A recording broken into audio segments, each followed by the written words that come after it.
Welcome back to Second Breakfast. Maggie started reading this chapter. We're talking about Game of Thrones today. We're doing Tyrion 1, which is the 9th or 10th chapter. We're making steady progress through the book. And Maggie started reading this before me, and I have never seen you so excited.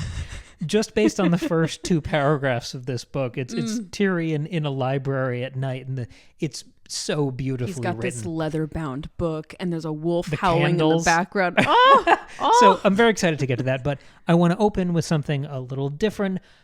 Longtime listeners will know about some of our correspondence, and one of my favorites, a little biased here, is Brother Sameron, who of course is Sam, who is my twin sister. I guess pulling back the curtain for a moment there, but Sam has contributed wonderful thoughts and analysis back from the Tolkien days and throughout the show since then.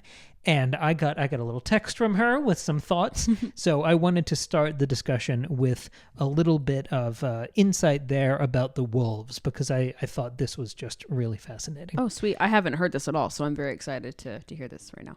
Because we're talking about the Starks again, and we're still at Winterfell, I thought it would fit in nicely here. So she says, I love the idea of the wolves as an extension of the kids. I had been thinking of aspirational versions of themselves. Rob wants to seem noble and regal and all that, so he picks a sophisticated ballad-worthy name. Arya wants to be a badass, so she picks Nymeria. Jon wants to be unseen, but see all, so he picks Ghost. Wow. Bran eventually chooses Summer, and I used to think that was hopeful, but now I think it's more like his eyes seeing forward past the winter. Ooh. Sansa wants to be a lady, duh. Shaggy Dog is just named that because Rickon is 3 and wants a dog. And also, one thing about the Direwolves I hadn't quite registered before was that the story starts with the wolves being taken away from their forest, home, and then separated eventually. Also, Nymeria has to disappear, and so does Arya later on.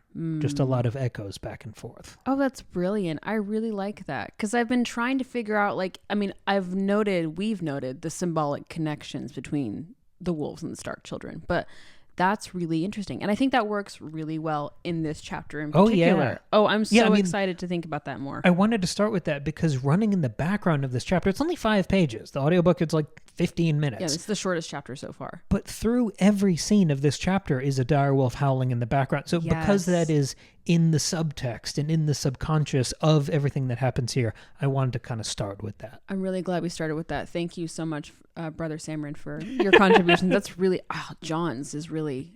Oh, yeah. He wants to be invisible, wants to see everything. Oh, so good. Okay, I love that. Also, then Jon literally dies and becomes a ghost. So, spoiler alert. Spoiler alert. But this is a good time to mention, hey, we have read the books and seen the show, and we're going to spoil everything. This is us doing a close, careful, chapter by chapter analysis, deep dive discussion. But we've seen and read all of this before. So do keep that in mind if you're new here. Sorry if I just spoiled a major plot point. But at this point, listen, if you don't know Jon Snow dies and then comes back to life, by the year of our Lord 2024, I don't know where you've been, but that's what we're doing. That's a meme people stopped saying in 2021. Okay, well, I'm Way 30, to date the so pod. I'm allowed to be old and say this kind of thing, okay?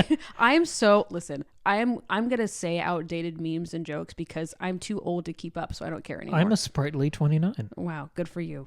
Humble brag. Okay, so this is you calling me old. Okay. Ancient. The ripe old age of 30. Okay, this is a Game of Thrones Tyrion number 1. Let me give a recap of what happens in this chapter, and then we can jump into our discussion. So, we open with Tyrion Lannister up in a library. He is reading late into the night. It is nearly dawn. He's been up all night. This is very normal for him. He finally decides it's time to break his fast, which I'm going to start saying every time I wake up now. And so he's going to go downstairs, leave this tower and go eat some food.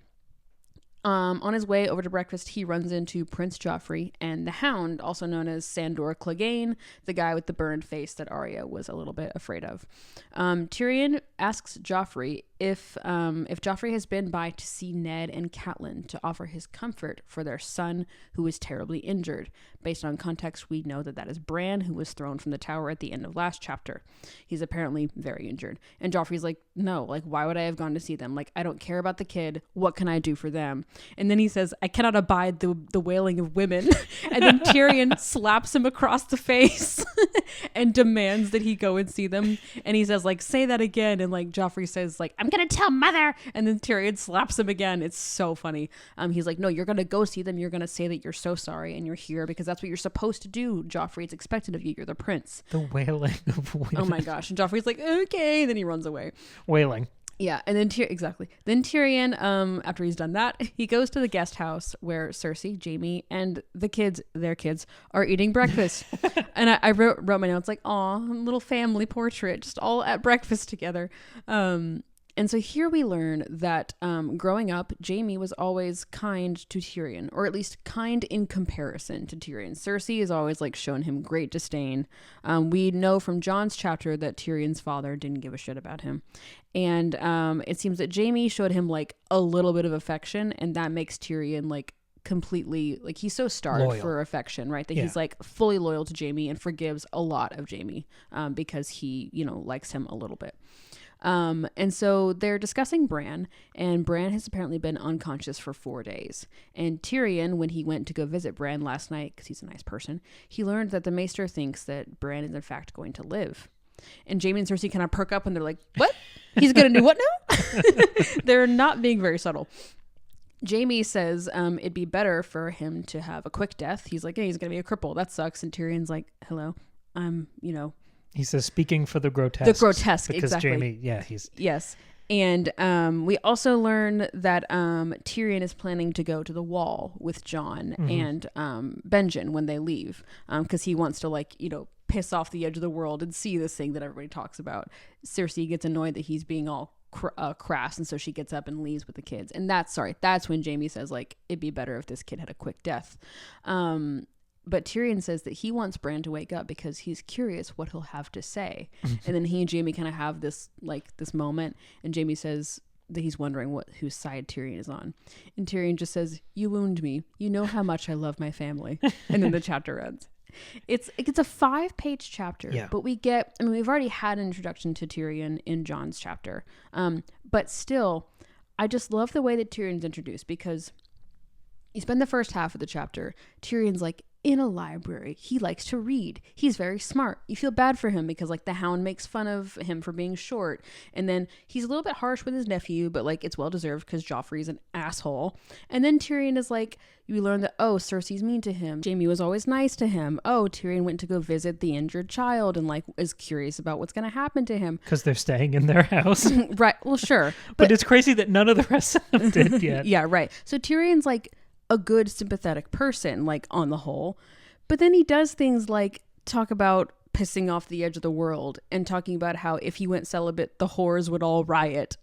You get this really complicated thing about Tyrion, and at the end, he's vaguely threatening his brother and sister, but also is really close with his brother at the same time. And so it's such a great introduction to him, and it's such a great eye-opener about the Lannisters as a family, because we get to see all 3 siblings interacting together. You see Cersei really focusing on taking care of her kids and also trying to protect her terrible secret between her and Jaime. You see Jaime trying to laugh everything off, but he's also very clearly nervous, and then Tyrion just kind of observing the whole thing. Tyrion holds a lot of important, damning information. Most of this chapter is spent amassing that information and then weaponizing it or holding on to it. And we have talked about sort of at arm's length when we've seen Tyrion through other people's perspectives.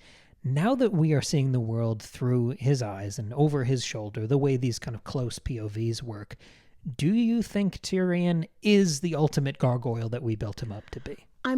I think so, because, just if we look at it on a micro and macro level, if we just kind of zoom out of this chapter and look at what happens, Tyrion starts at the top of a tower, climbs down, and then exerts his power in the best way he can, which is through observation and words, right? He's looking at, there's a lot of moments where, or there's a lot of pointing out of him watching Jaime and Cersei at breakfast as they interact with each other, sort of looking out over everything. And even though he's below everybody literally because he's shorter, he still has this sort of almost bird's eye observation skill that not many other people have, because he's so literally overlooked as a dwarf, as this, imp, right? So I really do think so. He's much more involved than I think maybe when you first defined the gargoyle characters.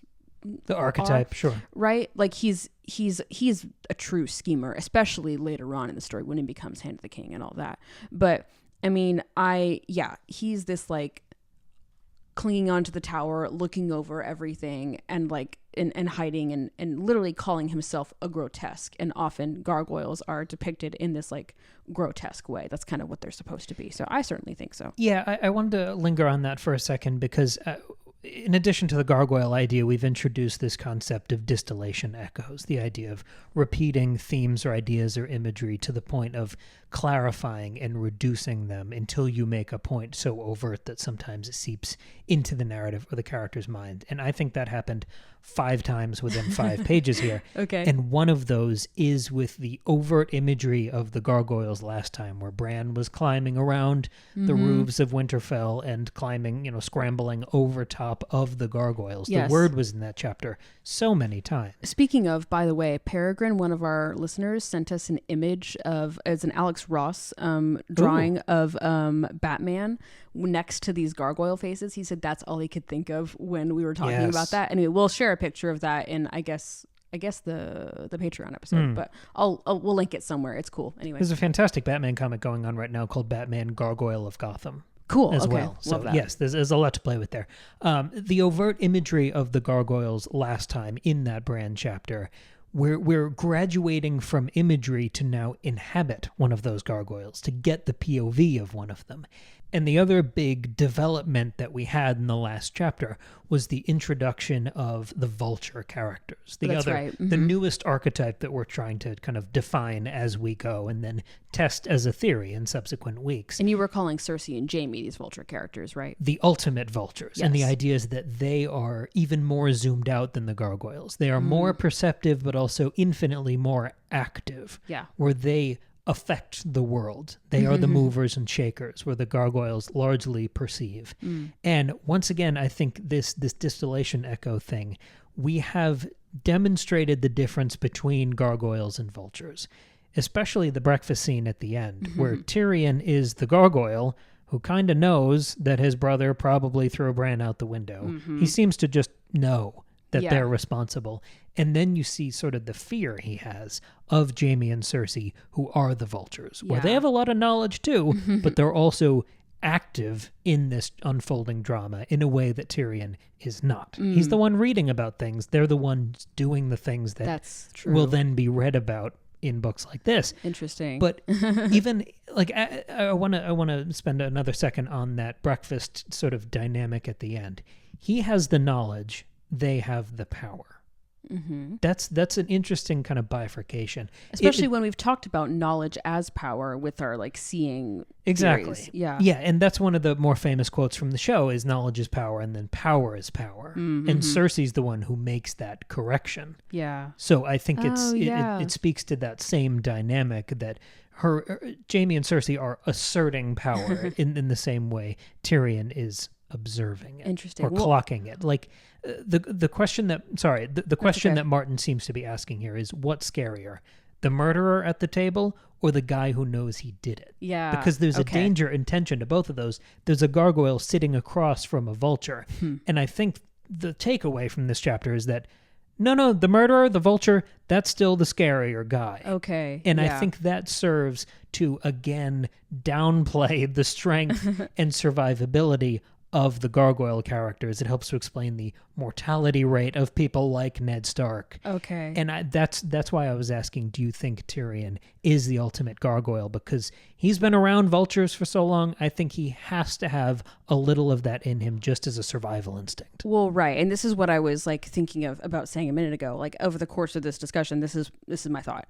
I think that Tyrion starts as this gargoyle. I think right here, he still is. I think over the course of the story, as we know it, I think it is him continuing to be a gargoyle, but slowly becoming a vulture, but still like pretending to be or like disguising himself as the gargoyle character, right? He does a lot of his acting and scheming in the dark. I mean, so do Jaime and Cersei, but he does it much more sneakily because he's smarter than them. And so I think he continues to like pretend to be this sort of outsider, sort of like wealth of knowledge and intelligence. Like people know he's smart, right? But he's still sort of like pretending to be this other thing. And I think he's able to become as influential as he is with somebody like Dany, for example, right, by morphing more into that vulture, but still hiding behind the veil of being this gargoyle. He's the hand of the queen. He's not the revolutionary himself. He's acting in an advisory capacity. And if we want to bring it back to potential, back to like aspiration that Sam mentioned at the beginning of this episode, talking about the wolves, this is clicking into place for me. I was so struck by this word choice at the end of the chapter when Jaime and Tyrion are talking alone, and they kind of have that like "whose side are you on" moment. The narration says that Tyrion took a swallow of strong black beer and grinned up wolfishly at Jaime. Oh yeah. And then he says, like, you know how much I love my family. And I was like, why use the word wolfishly? Because we've just like throughout this chapter, Bran's wolf has been howling in the background and people are commenting on it. And like Cersei has just said, those wolves are unnatural. They're dangerous. I don't want them coming down south with us.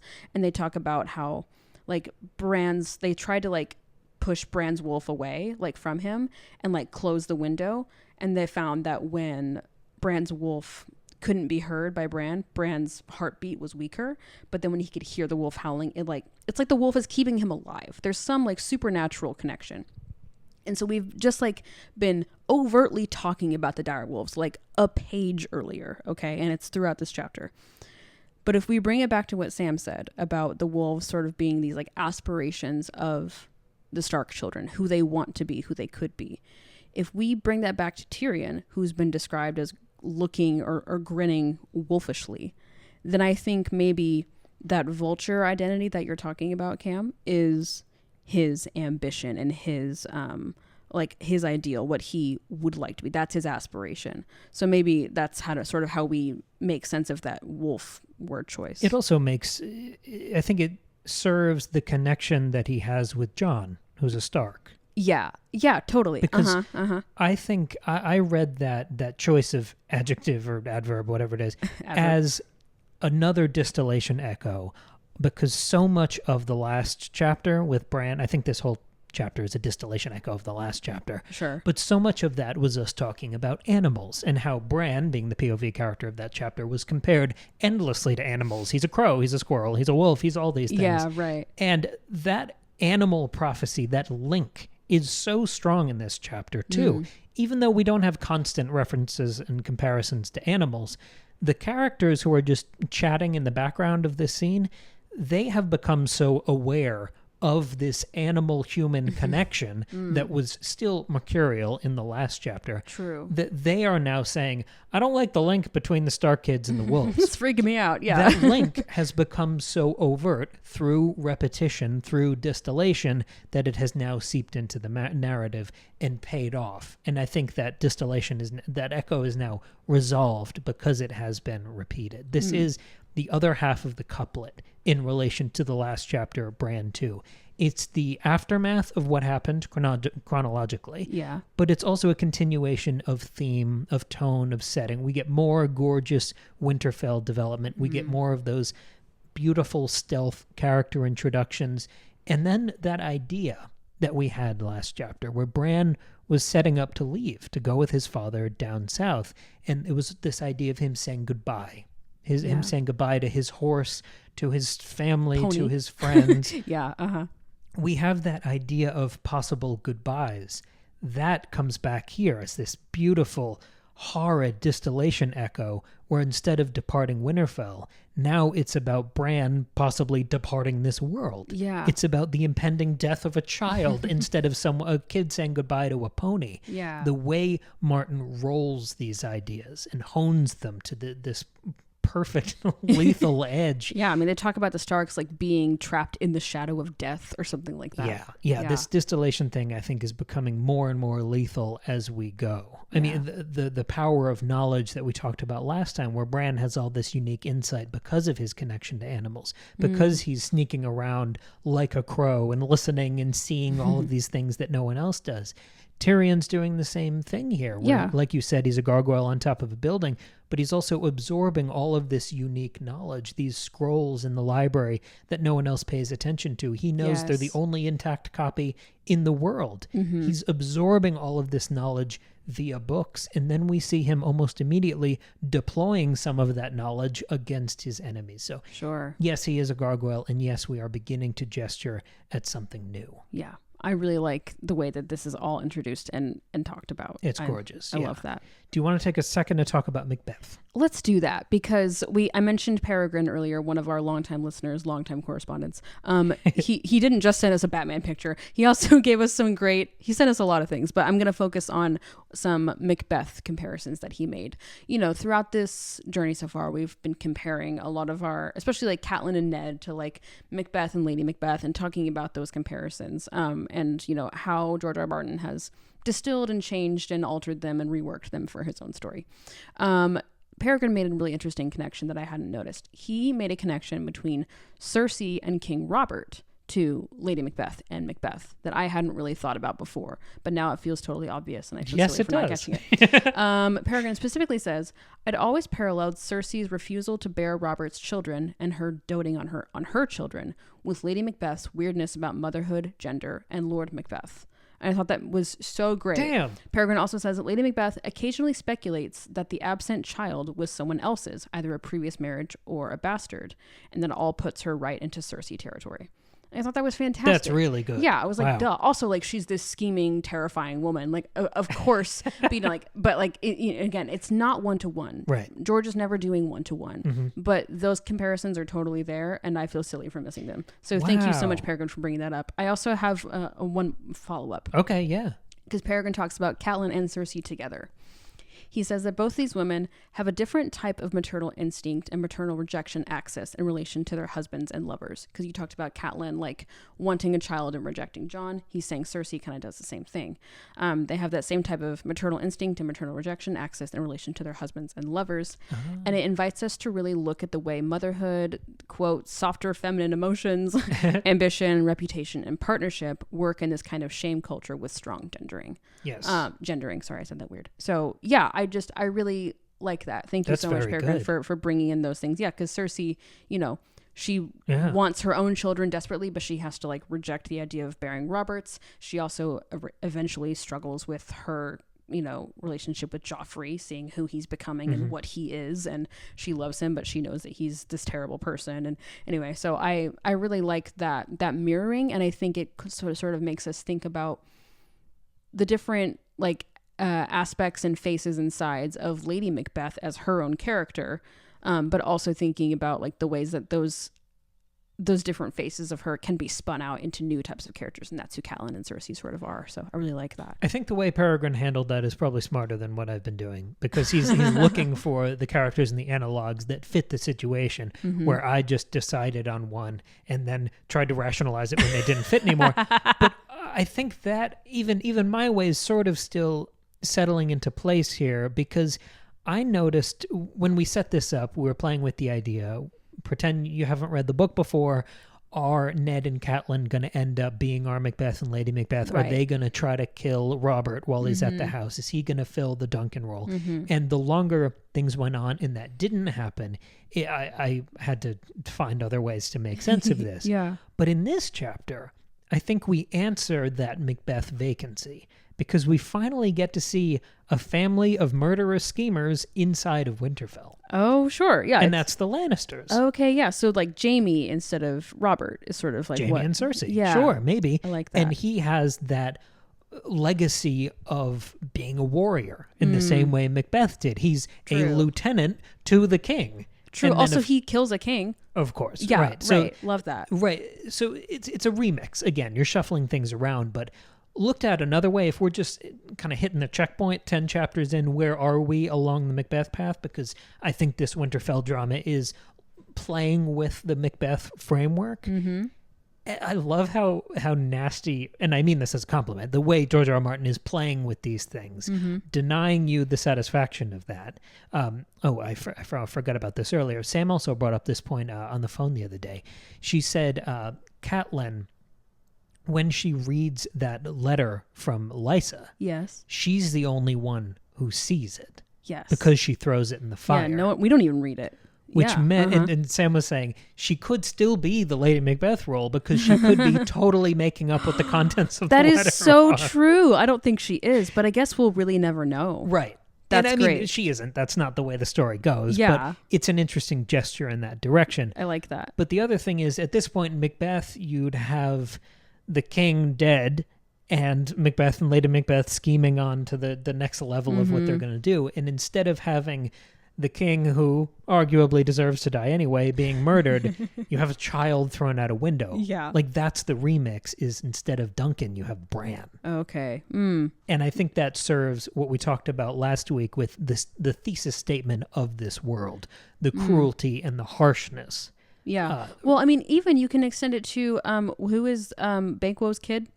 Fleance. Fleance, right. He's like, Macbeth is ordered him to be killed, right? Yes. But instead, this Macbeth, Jamie, does it himself. He throws him out a window. So, yeah, I love that. The other thing there, this is me working on the fly here, but of course there's Banquo's ghost. And that's another element of Macbeth that we should be looking for here in the Winterfell drama.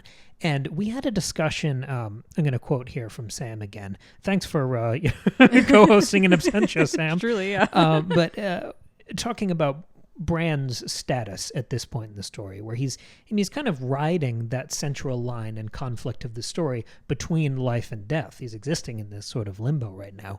We know he's alive, but we don't know how alive he is, or he could die at any second. We don't know yet. So Sam says a lot of these characters are ghosts. I already discussed with you that I see Lyanna Stark as a ghost. Remember we talked about that at the time when Robert came into the crypts. That's right. When he arrived at Winterfell. But she continues, but Bran is a ghost here too. And this is about the last chapter. He's seeing, but not influencing, what goes on in Winterfell, while he sort of floats above everyone by climbing around the ramparts. Very cool. So which is different than like a gargoyle, like Right. or like somebody like Tyrion, who is actively participating, and even Ned, who is participating, even if it's not very effective. But that's another fun remix to give him some of Banquo's ghost and some of Fleance. Yes, You're slicing up these Macbeth roles and then just sprinkling them on different characters in Winterfell. I really like that. Can I have one more thing that Peregrine said? Yes. Just to tie it. This is working. At great. some point, these two have to host the show together. Yeah, you and I can take a week off. Yeah, you guys talk. So this is about the Bran chapter. Peregrine says, this is also a chapter that really highlights something I've been thinking about regarding adaptation. You spoke about how strongly you feel Bran's perspective as the reader's perspective, something I felt on my first read as well. The experience of watching the pilot of the show, however, with its pseudo-omniscient third-person camera perspective, puts a bit of grit in the gears there and prevents the viewer from having the same type of relationship with Bran or anyone. I don't have any clever conclusions, just noting the artistic contours permitted or made harder by the nature of the medium.